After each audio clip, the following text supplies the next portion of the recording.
what's up, guys? How y'all doing today? Well, baby, if you are victim number 3, you have turned against the prosecutors and you are firmly on Team Diddy. You guys, what am I talking about? New information has come out. Now, we said yesterday that victim number 3 has flown the coop.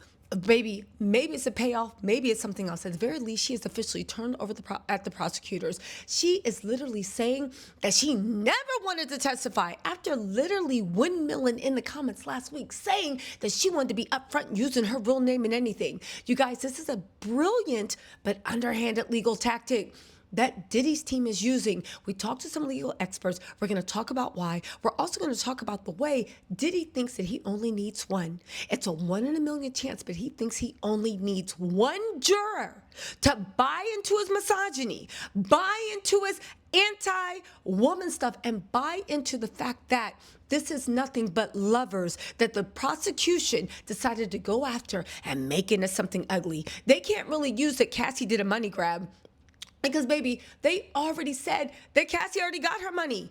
This is just icing on the cake. You guys, we are go time. Let's get into this. Mind you, if you guys don't know, Diddy, the third witness, the third victim in the Diddy trial, is officially missing. Why is that odd? Because they can't get in touch with her, and they also can't get in touch with her lawyer, okay? She went from saying, I don't know if I can come, I might not be around. Last week, she was the first person who wanted to be the first witness called. Now, I don't know if I can come, I don't know if I'm not around. Baby, well, guess what? Today, she upped the ante. TMZ, who was able to get in touch with her and not her lawyer, literally said, and I quote, she was never cooperating with the feds, and she never wanted to testify. Now, listen, you, me, and anyone else with a brain knows this sounds stupid. It sounds like she thinks we're stupid. However, it's not about what we think. It's about the jury. Mark Garagos, Mr. Old White Man in charge, coming in there talking about this looks like a 6-pack of white women on the prosecution. And it's actually very racist. Diddy's team that is speaking about racism somehow thinks that if he goes in there saying, honky, honky, cracker, cracker, that somehow everybody from the boogie down is going to stand up and let Diddy off. They are treating this like this is some popularity contest instead of what it is, which are people trying to get a monster out of the community. However, many people have said that victim number 3 is flipped. I can understand they're saying they can't get in touch with the victim. What about the victim's lawyers? Everybody has gone dead. Now, I did a live where I actually talked about people, and by people I mean me. I think the prosecution might be setting a trap for Diddy. I think the prosecution might be making it so that they let this girl say, one of Diddy's ex-girlfriends, says she's not going to testify. And then in court, they are going to very quietly and very easily bring up the fact that Diddy somehow was in contact with her and somehow influenced her decision to completely withdraw her testimony. I think it might be a trap they're setting. I think. If that is right. Now, there is a chance that this girl is telling the truth and prosecution made her testify. But being as last week she was fighting for the right to use her real name, I actually don't believe that could be true. Anyway, they said federal prosecutors are taking a big gamble with one of the 3-star witnesses in Diddy's sex trafficking trial because the woman they call victim 3 has also made it clear she does not want to testify. TMZ has learned. How does TMZ, who was super cool with Diddy's lawyers, have more information on the victims than the prosecution? What is going on?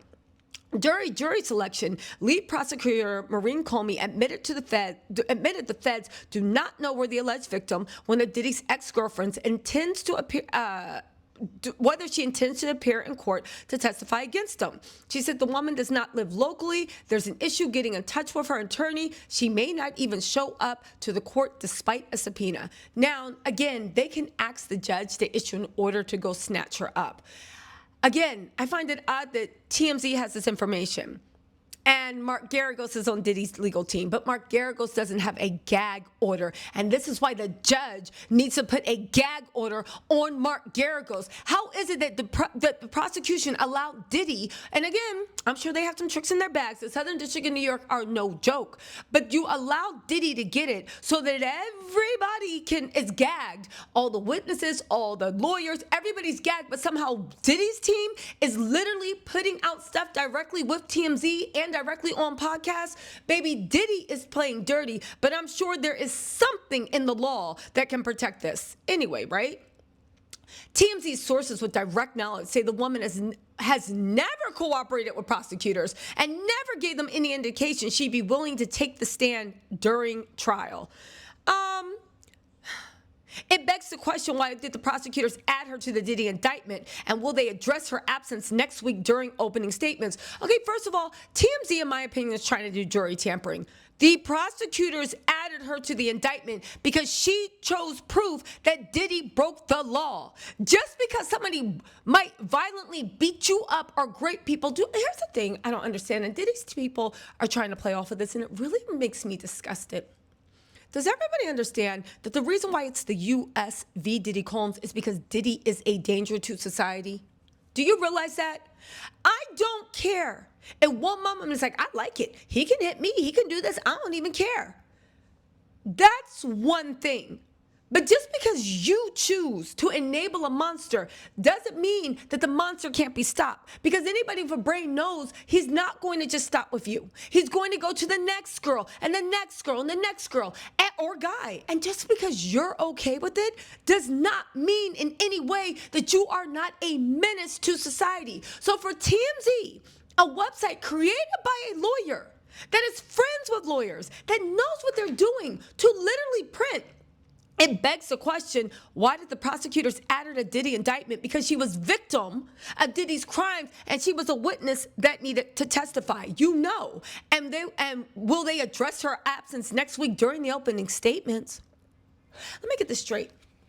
A victim disappears a few days before trial after saying she wanted to testify. She's not speaking to any prosecutors, but she's speaking to TMZ, and nobody thinks this is weird. Nobody thinks this is odd. Nobody thinks this is scary. And TMZ is literally trying to do Diddy's dirty work, at least it looks like to me, by actually saying this, because at the end of the day, Diddy is trying to sow doubt.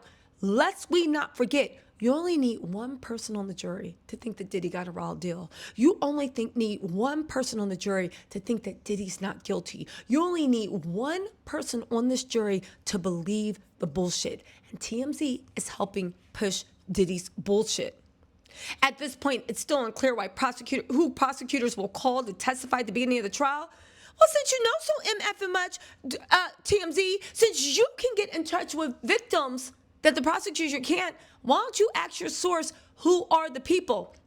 Because it is known to Diddy and his team who will be testifying, who the victims are, and also who the co-conspirators are. Let's not forget that the Enterprise letter was released. The Enterprise letter was actually released when? Sometime 2 weeks ago. So you already know this. We just don't. They said prosecutors have some big decisions to make with victim 3. Namely, will they refer to her in the opening statement? If they do, and then she ghosts them, the jury will wonder what's going on, and it might be a big blow to the prosecution. Again, they're trying to sow doubt because TMZ, Harvey, you're a lawyer. You should know this. They can actually send the federal marshals to go get her.